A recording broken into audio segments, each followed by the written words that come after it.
In recent history, skateboarding has become a pop culture phenomenon. You see it in everything from TV advertisements to fashion shows, but skateboarding hasn't always had the mass appeal you see today. Sometime in the late 1940s or early 1950s, skateboarding was born out of the boredom of surfers when the waves were no good. They would remove the wheels from roller skates and attach them to pieces of wood to create a skateboard. By the 1960s, skateboarding's popularity had grown with the rise of surf culture. Contests were held all over, and the first sponsored skateboarders were beginning to emerge. However, the popularity of skating in the 60s dropped just as fast as it rose. The 1970s brought along one of the most important changes for the skateboarding world, the advent of the urethane wheel, which allowed skaters to ride faster and over rougher types of ground than ever before. In 1976, a horrible drought in Southern California forced most homeowners with backyard swimming pools to drain them, giving way to the birthplace of pool skating. This was the first major shift in how people rode their skateboards.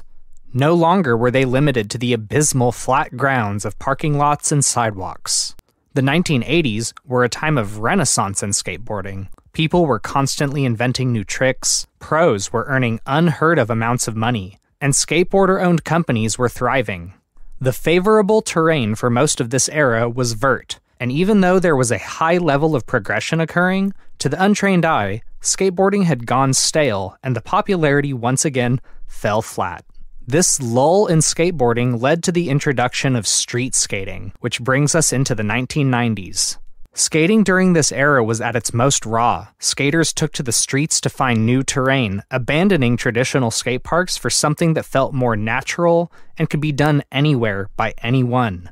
This meant skating things that occur almost anywhere, like sets of stairs, handrails, benches, curbs, and just about anywhere four wheels can roll.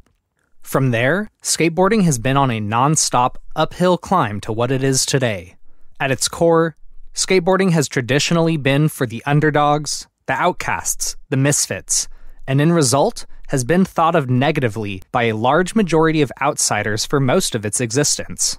But now, with generations of young adults who grew up with skateboarding and the exposure at an all-time high, the future of skateboarding is looking bright.